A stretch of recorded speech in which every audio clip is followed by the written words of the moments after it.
So this is the final video of the YRF Yash Raj films sort of spy universe kind of deep dive series I've been doing on the channel, where I looked at, Ek the Tiger, Tigers in the High, War in Pathaan, and I'll link all of that down below.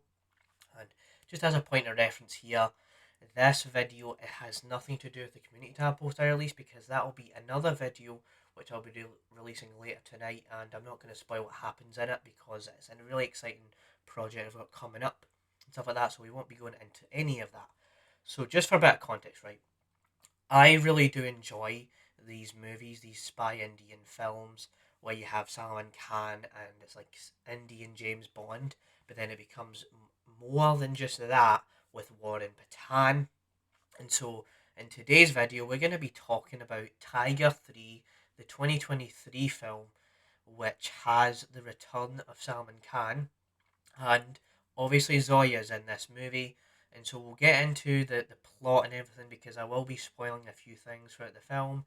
And I'm going to kind of, later on in this video, kind of rank how I feel about the entire YRF Spy universe. So we'll go from so in 5th place, 4th place, 3rd place, 2nd place, 1st place, sort of things, the quick rapid fire thing. So there's all that to be considered.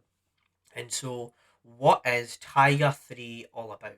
So, what you have here is you have the continuation from Tiger's Zinda Hai, where you've got Salman Khan's character Tiger and Zoya, and there's this villain that has this personal goal to pretty much threaten his family. And you kind of have this it's obviously got the globe, attack where they go around the country and they do these missions and everything just goes bombastic and crazy. So that is probably the best way you can describe the movie. And so, how did I actually feel about the film? So with Tiger 3, it is probably my least favourite of this universe. There's elements that I enjoy, but overall it is probably the biggest letdown for this franchise, and I'll explain why. So it's a 2.5 hour movie, right? And the other movies just fly by, you get used to it and everything. But it's just the way they wrote this movie, the way that the villain comes off. Like, the villain is just not compelling. Obviously, you're turning your brain off, you're having a good time, that's what this franchise is all about. But with this one, the villain is never fun, the villain is never entertaining enough.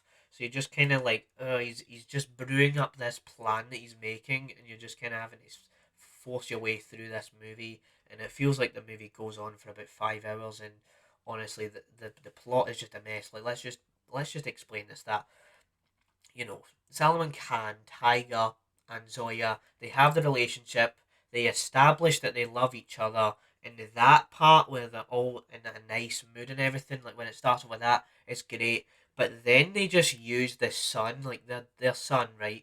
Salman Khan's son and Zoya's son.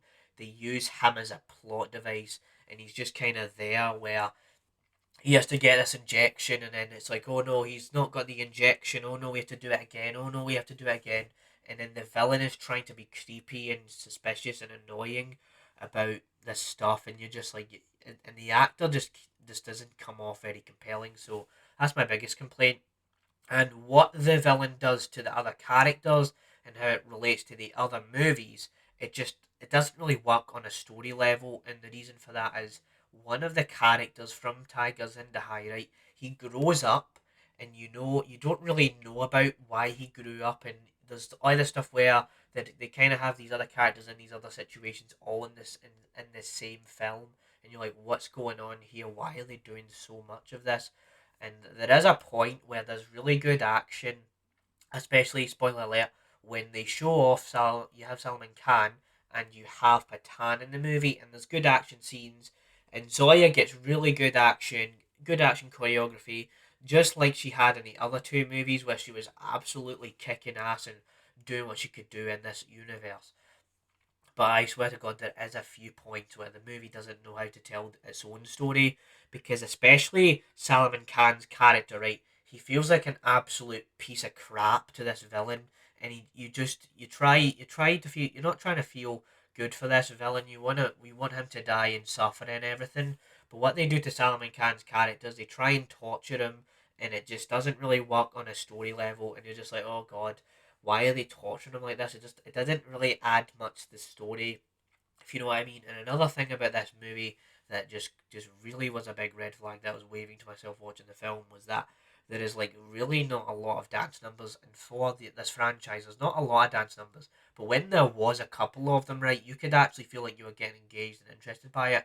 But there's just like one at the start of the movie where they literally just like it's like a lip sync. It feels a little bit like they recorded it and edited it after post. So for example, it means that they've sung this song, right, but it's not like you can see the lips moving, so it's gonna be feeling like the editing team is kind of going somewhere else with the singing and stuff like that. So all of that stuff was really weird. And then towards the end of the movie, when you have the dance number, it doesn't feel satisfying because you've just sat through this really long movie and you're just like, oh god, what did they just do to these characters? And even when you get to the final act where you start fighting, we have Salman Khan's fighting the villain. It's just like they go through this building, and the fight is just so long. But then there's a character in this room, there's a character in this other room, and there's like three storylines all happening all in one go, and you just don't know where to stand with it all. It's like why make this to an extent? Why would you make this movie?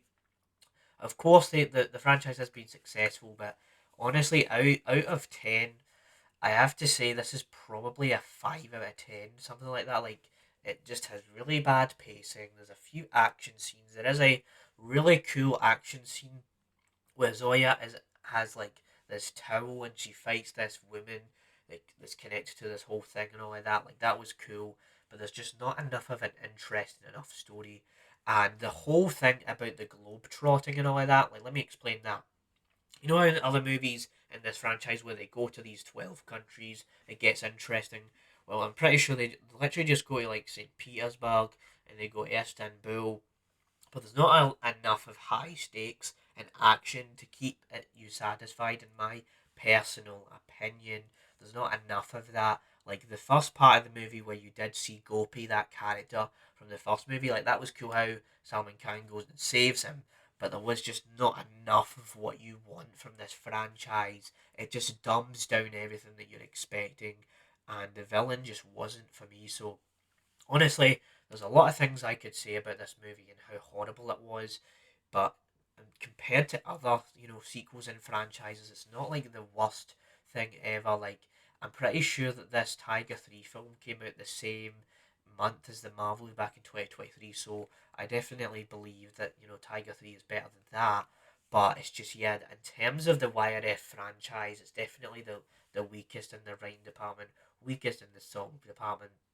There is high budget filmmaking here, I guess, but there's just some choices where they just went, oh god, they got a bit lazy, just got a bit overkill, and they just realised, well, I think we've made too many of these movies. And there is a scene towards the end of the movie where they do actually, showcase, tease the fact that there's going to be another war movie, War 2. So there's that. There's cool elements, just not enough. So I've explained a lot why I think this is all just horrible when they show the backstory and there's too many things going on. So let's rank these movies and stuff like that. So in last place, in fifth place, it's going to be Tiger 3, and then you're going to have, I think, War. Oh no, no, Tiger. So let's do this again, right? So how I would rank these movies because of the way we're doing these videos, right? It's you've got Tiger 3 at the end, then you've got Tiger Zinda Hai, you've got War, you've got Pathaan, and you've got Ek the Tiger. Like, that is how I would describe this, and this is my most organic, natural response to these movies. And there's not a lot of people that, I'm pretty sure online, this is actually one of the most hated movies in this franchise. So I'm not alone on this one, but I finally understand why people didn't like this movie. I understand why the movie is mid and how they gave these really good actors a horrible script.